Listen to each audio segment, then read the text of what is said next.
je vais parler à propos de la bénédiction.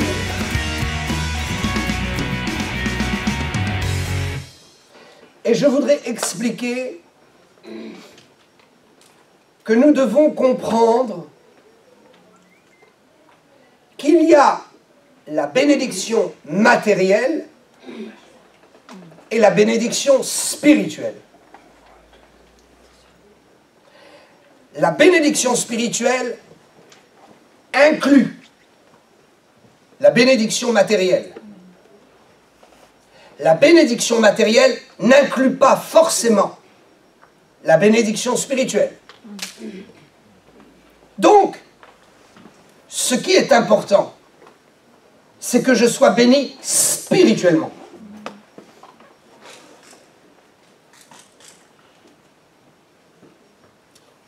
La bénédiction nécessite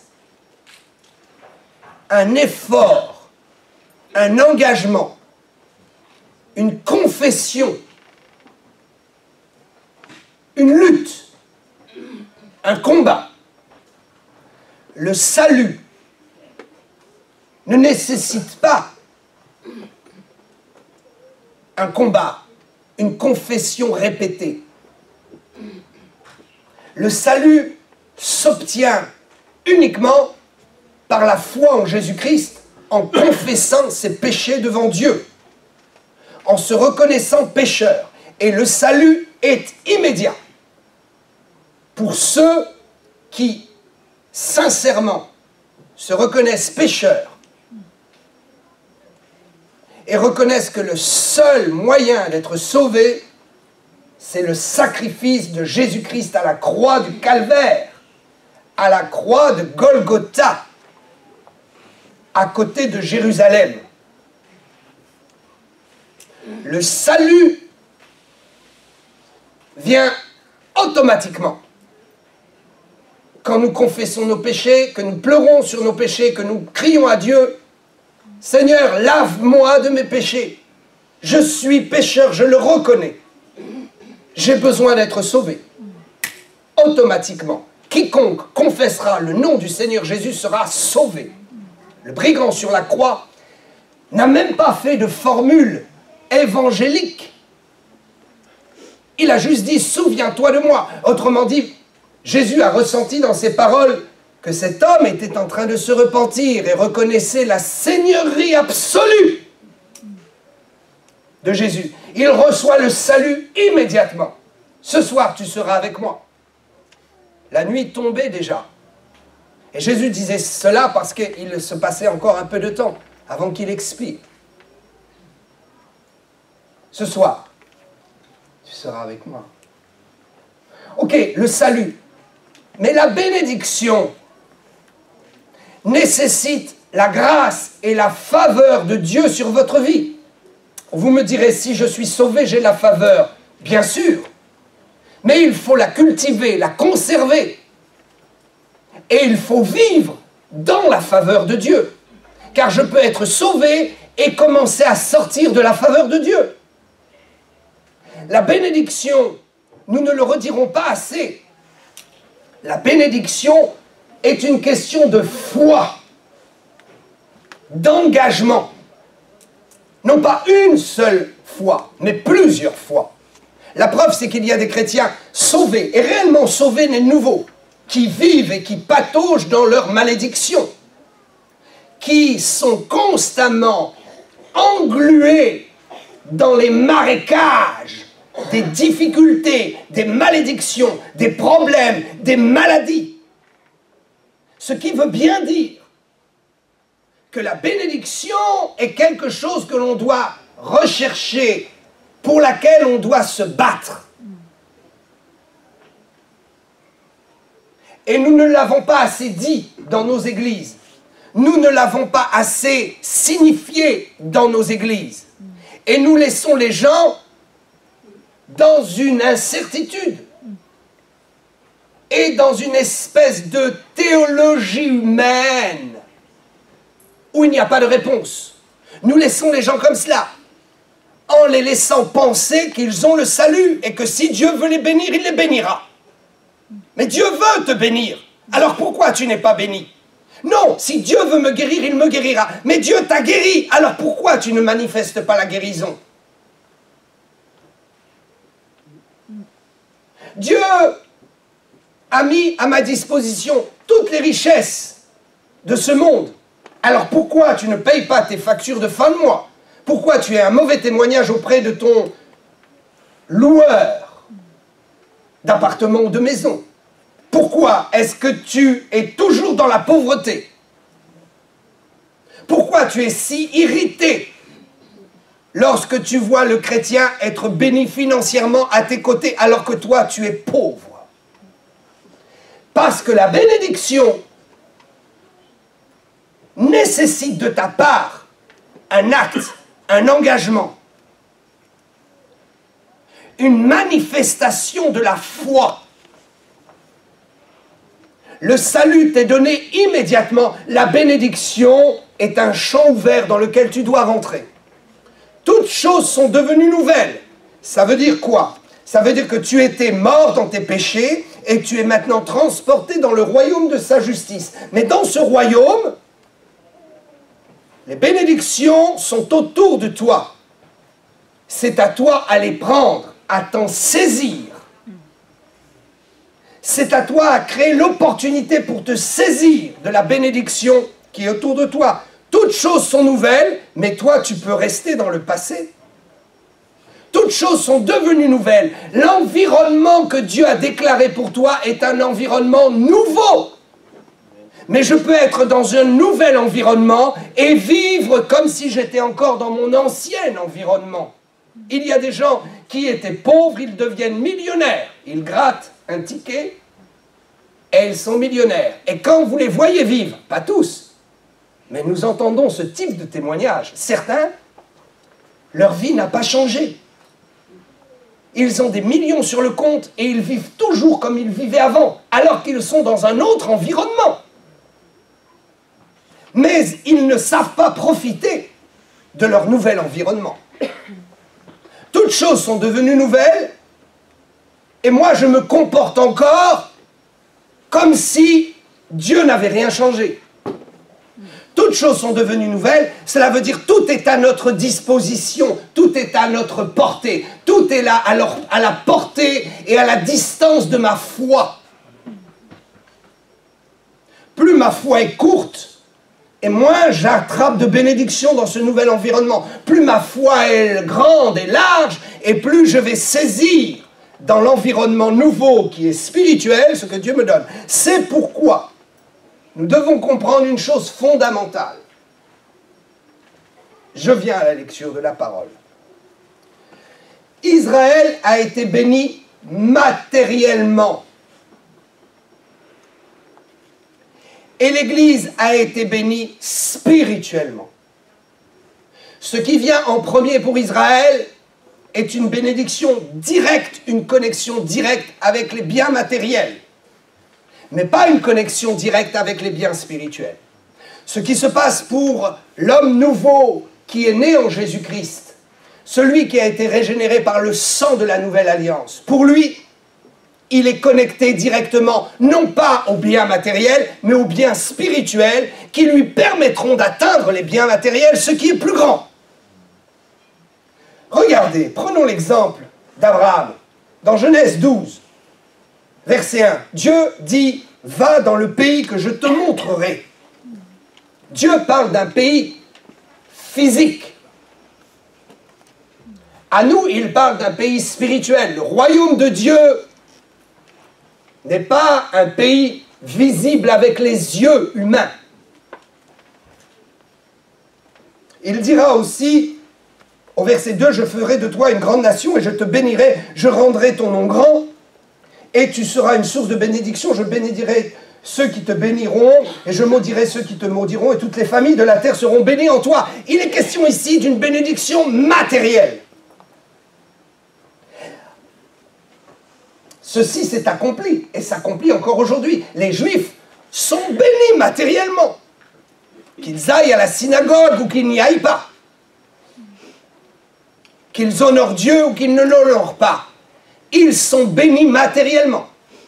Et quand il cherche à faire des affaires, quelque chose de surnaturel se produit. Ça fonctionne. Là où vous allez faire quelque chose et ça ne fonctionnera pas, ils vont le faire et ça fonctionnera. Ceci s'est accompli, Genèse 24, 1. Abraham était vieux, avancé en âge, et l'Éternel avait béni Abraham de toutes choses. Dites avec moi, toutes choses. Mais quelles sont ces choses? Ce sont des choses matérielles. Alléluia. Prenons l'exemple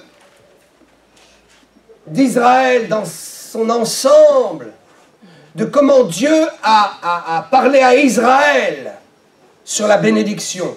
Dans le livre du Deutéronome, n'est-ce pas? Nous citons souvent cela et nous récitons le livre du Deutéronome 28, verset 2. Voici toutes les bénédictions. Et les bénédictions vont être énoncées.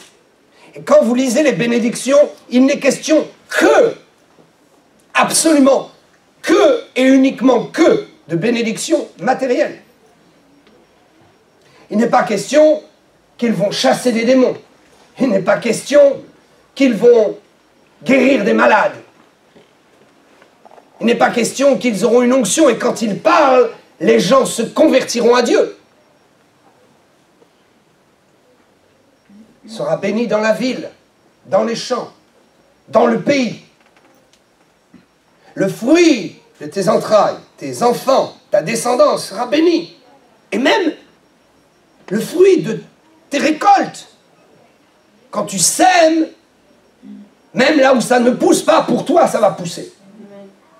Et puis tes troupeaux, ils seront abondants. Ils seront tellement bénis. La viande sera bonne.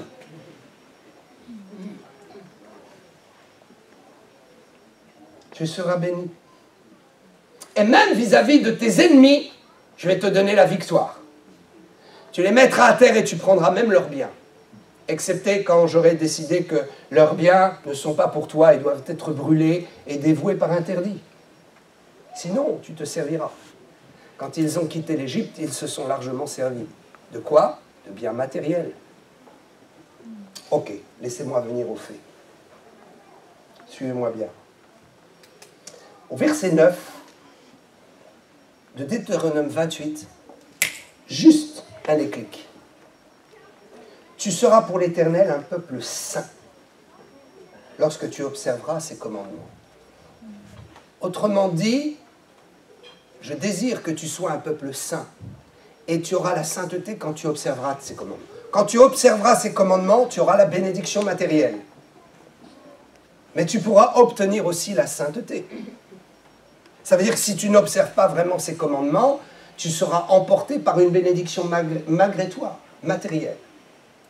Mais quand tu observes mes commandements, j'ouvre une fenêtre au ciel et je te dis, il y a quelque chose de meilleur que tes bénédictions matérielles. Il y a la sainteté. Waouh! La propreté dans ta vie. Un cœur nouveau. Une personne nouvelle de l'intérieur. Je préfère avoir une belle âme brillante et lumineuse que tous les biens de la terre. Mais si Dieu me donne les biens, je les prendrai. Ok. Ça, c'est la bénédiction pour Israël. Le Saint-Esprit n'était pas répandu sur toute chair. Et s'ils avaient pu comprendre, ils auraient été frustrés. Et peut-être même certains sacrificateurs ont été frustrés. Ils se diront, oh Dieu, toute cette bénédiction, cette abondance matérielle, mais j'ai besoin d'une bénédiction spirituelle. Je veux être comme Moïse. Ordonner, la mer s'ouvre. Ça, ce n'est pas une bénédiction matérielle. Le lépreux vient et Moïse fait l'onction d'huile et la lèpre est partie. Ça, ce n'est pas une bénédiction matérielle. Savez-vous que Dieu nous a donné les deux? Ok. La bénédiction de l'Église, elle se trouve dans le Nouveau Testament. Et nous allons la trouver résumée dans un texte les plus importants. Éphésiens 2, 6. Attendez, nous allons d'abord prendre Éphésiens 1, 3. Béni soit Dieu le Père de notre Seigneur Jésus-Christ. Ok. Le Père de notre Seigneur. Celui qui est le Dieu Tout-Puissant et qui avait béni Israël, vient vers nous maintenant avec le Messie. Les choses sont totalement différentes. Nous pouvons affirmer que nous sommes plus bénis matériellement que les Juifs. Parce que nous avons reçu quelque chose qui est au-dessus et qui est la source de toute bénédiction physique. Écoutez bien. Le Père de notre Seigneur Jésus-Christ, qui nous a bénis de toutes sortes. Ok, Abraham, de toute bénédiction matérielle. Nous, de toutes sortes de bénédictions. Quelles sont ces sortes de bénédictions? Quelles sont ces sources? De toutes sortes de bénédictions spirituelles dans les lieux célestes en Jésus-Christ. Notre bénédiction est déclarée par Dieu, bénédiction spirituelle, qui est plus grande que la bénédiction matérielle et qui est la source de toute bénédiction matérielle.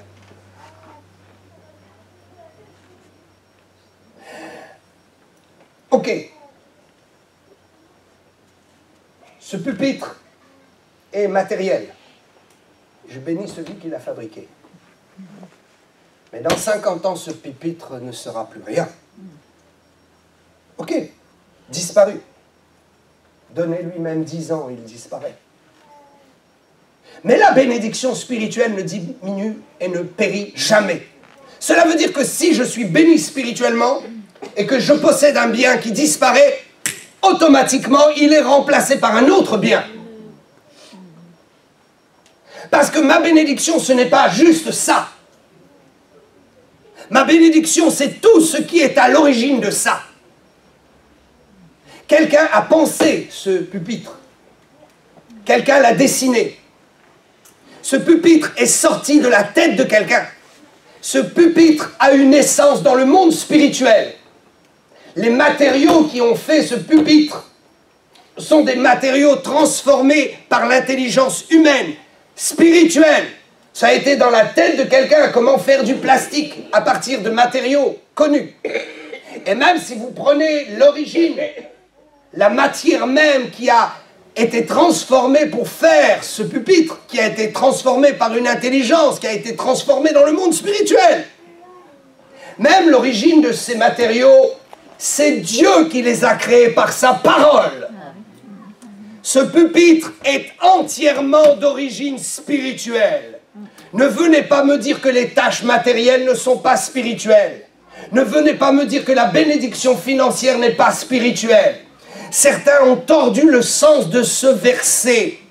Pour dire quoi? Pour dire vous n'avez pas besoin de matériel, faites vœu de pauvreté. Ce n'est pas du tout ce que Dieu dit lorsqu'il dit il nous a bénis de toute bénédiction spirituelle. Parce qu'autrement, ça voudrait dire que nous ne sommes plus des enfants d'Abraham et nous n'héritons plus des promesses d'Abraham. Or, les promesses d'Abraham sont matérielles. Nous héritons les promesses matérielles d'Abraham, mais nous avons plus que cela. Nous sommes bénis par le Fils de Dieu, par le Messie, qui nous transporte dans le lieu spirituel. N'allons pas dire que ce verset est un verset qui fait de nous de pauvres gens privés des biens. Parce que cela voudrait annuler ce que Jésus a dit dans Marc chapitre 10, verset 29, entre autres. Il n'est personne qui, ayant quitté à cause de moi et de la bonne nouvelle sa maison, ses frères, ses sœurs, etc., et un peu plus loin, ne reçoivent au centuple. Si j'ai perdu ma maison pour Dieu, je n'ai aucune inquiétude, je suis béni spirituellement, et je suis connecté à la source qui peut produire 100 maisons. Amen. ne reçoivent au centuple. Bien sûr, les frères et sœurs, mais il est question aussi des maisons et des terres. Non seulement dans le siècle présent. Dans le siècle à venir, la vie éternelle.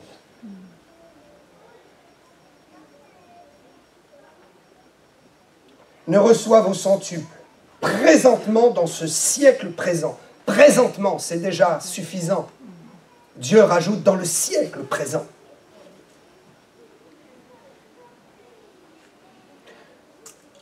Éphésiens chapitre 1 et verset 3 ne dit pas que nous devons vivre dans une sphère spirituelle qui arrange tout le monde, parce qu'on ne voit pas le spirituel. Parce que comme cela, n'est-ce pas, nous n'avons pas besoin de la foi pour déclencher des choses. Je suis malade, oh, mais je suis béni spirituellement et un jour, je recevrai tout au ciel. Tu n'auras pas besoin de ta guérison physique au ciel. Il est écrit que les meurtrissures de Jésus nous ont guéris physiquement. Si notre bénédiction est uniquement spirituelle et que cette bénédiction spirituelle n'a pas la capacité de produire quelque chose dans le monde visible, cette bénédiction spirituelle annulerait le verset qui dit « Par ces meurtrissures, je suis guéri ». Parce que par ces meurtrissures, je peux être guéri uniquement dans ce monde présent. Au ciel, je n'aurai pas besoin d'être guéri, il n'y aura pas de maladie. Ce qui veut dire que ma bénédiction spirituelle définie par Dieu est une bénédiction qui engendre tout ce qui est matériel. Je suis béni spirituellement. Cela veut dire que je peux faire venir dans ma vie une chose qui n'existe pas ou que je n'ai pas. Ce n'est pas Dieu qui va la faire descendre pour moi comme pour Israël. C'est moi qui vais ordonner. Imaginez, Dieu a dit à Israël, viens, ô Israël, on tire ta veste. Donne-moi ta veste. Une belle veste.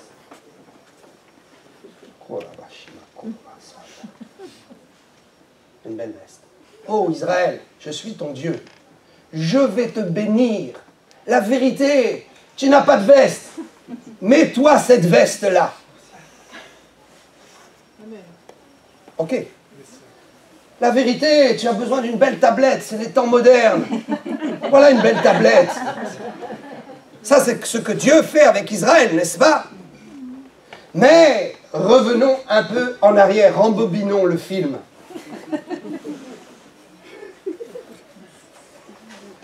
Israël va dire, oh, Père, je n'ai pas de veste. Peux-tu m'en donner une? Et le Père dira, oui, quand j'aurai décidé. Et le Fils, Israël ne pourra pas dire, hé, Père, c'est là, c'est assis là, à côté de toi, laisse-moi prendre ça. Dieu dira, non, tu ne peux pas prendre. Tu n'es pas béni d'une bénédiction spirituelle. Or, ces choses sont encore dans un monde spirituel. Même si elles existent sur terre. Elles sont sous le contrôle de quelque chose de spirituel. Soit de moi, soit du diable, qui détient ces choses. Donc tu ne peux pas prendre. Mais Père, je veux prendre! Non, tu ne peux pas prendre.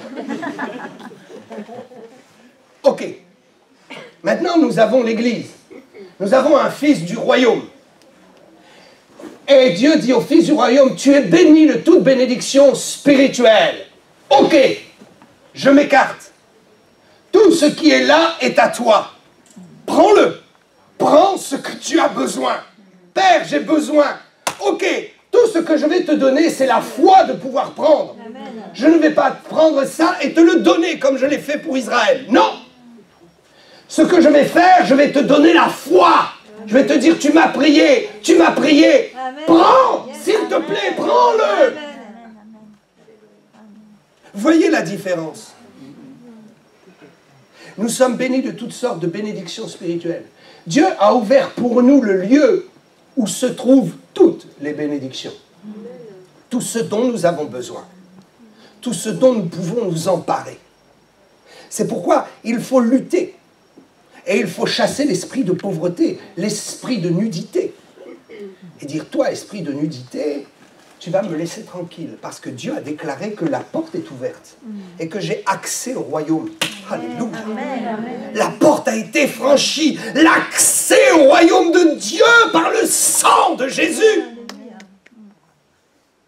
Et il dira, esprit de pauvreté, lâche-moi. Et il dira au prédicateur, donne-moi la foi, aide-moi à croire, aide-moi à comprendre comment par la foi, comment spirituellement je peux m'emparer. Parce que dans la chair, c'est en décalage avec mes habitudes.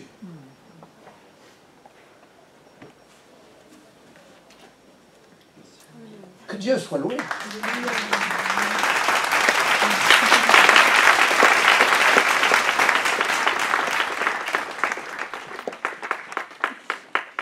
Certains disent, béni dans les lieux célestes. Écoutez bien, les religieux vont faire une lecture. Et les gens dans l'esprit vont faire aussi une lecture. Il y a lecture et lecture. Tout est une question de révélation et de mentalité. La même chose peut être vue de plusieurs façons. Ce que nous voulons, c'est voir la chose comme Dieu voit. Nous voulons que nos yeux soient en bonne santé pour voir comme Dieu voit. Le religieux lira « Béni soit Dieu le Père de notre Seigneur Jésus-Christ qui nous a bénis de toutes sortes de bénédictions spirituelles. » Ah, vous voyez, c'est spirituel. Nous sommes des gens spirituels. Nous sommes déconnectés d'avec ce monde. Et en plus, Dieu ajoute « dans le ciel ». Mes amis, attendez d'être morts. Votre bénédiction, elle est un trésor, il est au ciel. Votre trésor et votre bénédiction vous attend quelque part dans le ciel. Attendez donc de mourir. Vivez avec vos maladies, vivez avec votre pauvreté, vivez avec votre médiocrité.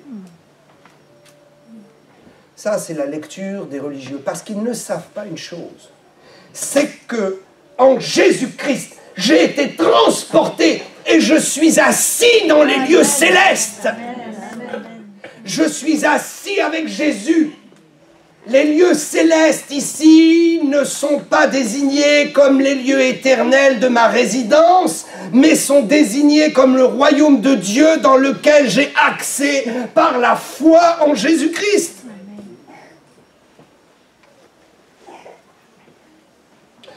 Celui qui est dans l'esprit lira ce qui est marqué dans Éphésiens 2:6. Il nous a ressuscités ensemble et nous a fait asseoir ensemble dans les lieux célestes en Jésus-Christ. Ceci n'est pas une condition d'attente ou à venir. Ceci est une condition présente qui déconnecte notre façon de voir les choses et d'appréhender les choses. Nous sommes assis. Il n'est pas écrit « vous allez être assis » ou « vous serez assis » ou « vous serez ressuscité ». Les religions ont du mal. Ils disent « non, je ne peux pas déclarer que je suis ressuscité puisque je suis encore dans mon corps ». Donc, comment comprendre cette phrase qui est au présent?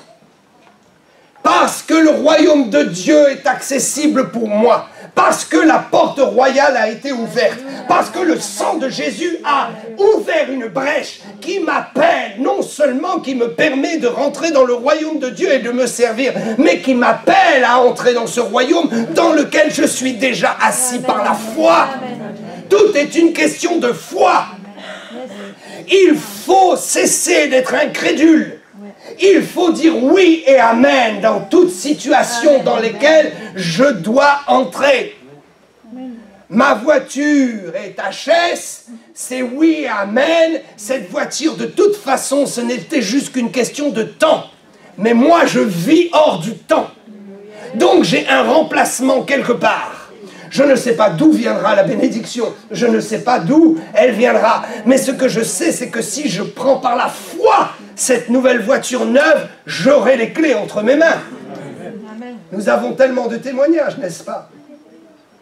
Le miracle. Le miracle se produit. lorsque nous manifestons la foi parce que nous savons que notre bénédiction est plus que matérielle. Elle vient directement du ciel. Notre bénédiction est spirituelle. Je suis un homme spirituel.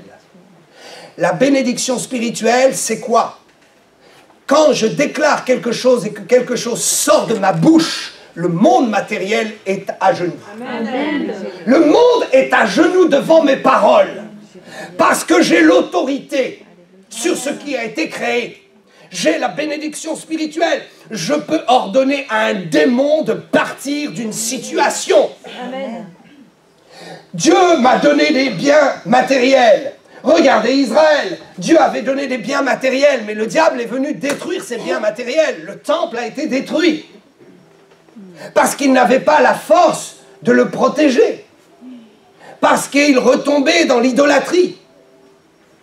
Moi, je vous dis que même si je commets une erreur, je ne serai pas affecté dans la puissance que Dieu m'a donnée. Parce que la puissance que Dieu m'a donnée n'est pas liée à ma piété. Elle est liée au fait que Dieu m'a fait asseoir dans les lieux célestes. Amen. Et que ma vie est un problème avec lui. Et ne regarde ni le monde ni Satan. Nous sommes trop occupés de la vie privée des gens. Nous devrions plus être occupés des dons et des talents que les gens ont reçus. J'ai le pouvoir de transformer les situations. Parce que je suis assis dans un lieu d'où découle la bénédiction. Dieu n'a pas fait monter Israël pour lui dire « tu es assis en esprit ». Il dit « je ferai descendre vers toi ».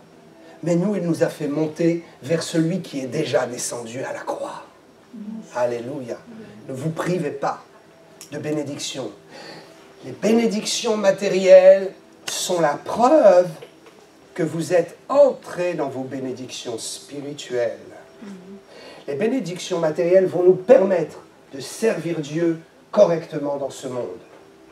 Elles vont faciliter les choses. Je ne prends pas soin d'économiser l'argent de l'Église ou du Seigneur. Je prends soin d'économiser la vigueur de son serviteur. Parce que l'argent est au service du serviteur. Et si le serviteur est malade, les millions ne débloqueront aucune situation. Si le serviteur est dépressif, l'argent ne pourra rien faire. Mais si le serviteur est plein de forme et d'enthousiasme, s'il prend des moyens pour entretenir sa vie et son corps, pour être en bonne santé, pour être à l'aise, alors il y aura une bénédiction pour la gestion des finances de l'Église. Ne prenez pas soin de faire attention à économiser l'argent de Dieu, c'est un affront. Dieu a tellement de ressources. Comment pourrions-nous même vider son compte en banque? C'est impossible. N'économisez pas, économisez vous-même et prenez soin de vous-même pour avoir ce qu'il faut pour être efficace dans l'œuvre de Dieu. Nous avons un problème en France. Est-ce que vous voyez que des églises achètent des grands bâtiments, construisent? C'est rare, c'est très rare. Nous sommes toujours relayés dans des caves, dans des entrepôts, dans des zones industrielles. Nous sommes toujours là dépendants de propriétaires qui nous louent. Regardez ce qui se passe, toutes ces églises à Paris. Que Dieu nous aide. Pourquoi ? Pourquoi est-ce que les églises ne seraient pas riches pour acheter leurs propres bâtiments, pour acheter leurs propres terrains, pour s'imposer? Pourquoi est-ce que ce ne serait pas cela? Pourquoi est-ce qu'ailleurs, dans d'autres parties du monde, ils achètent des beaux bâtiments, ils dépensent beaucoup d'argent et Dieu en donne encore plus? Pourquoi est-ce que nous sommes obligés de garer nos voitures dans des ruelles adjacentes parce que nous n'avons pas un beau parking dans notre église? Pourquoi est-ce que les païens, lorsqu'ils vont quelque part, ils ont ces choses et nous ne les avons pas? Parce que nous n'avons pas compris que notre bénédiction spirituelle doit nous amener à attirer la bénédiction matérielle et à nous saisir de cette bénédiction matérielle pour que l'évangile soit prêché. pour que l'évangile soit prêché. Alléluia. Que Dieu soit loué. Dites avec moi, Père, tu as béni Israël. Père, tu as béni Israël. Sur un plan matériel. Sur un plan matériel. Mais Israël n'a pas connu Israël n'a pas connu le miracle, l'effusion du Saint-Esprit, l'effusion du Saint-Esprit, de la connexion la connexion avec une pleine bénédiction sacerdotale, avec une pleine spirituelle. Je te loue, Dieu, bénédiction. de ce que je suis baigné dans la bénédiction spirituelle qui contient en elle-même toutes les ressources dont j'ai besoin pour cette vie présente. Je renonce à la pauvreté. Je renonce à la pauvreté. Je renonce à la maladie. Je renonce à la maladie. Je refuse Je refuse d'être assis dans le royaume étincelant de mon Père et de vivre comme une personne maudite, car je suis béni. Je suis béni. Mes biens sont bénis. bien sont bénis. Et si un bien vient à manquer, Bien vient à manquer.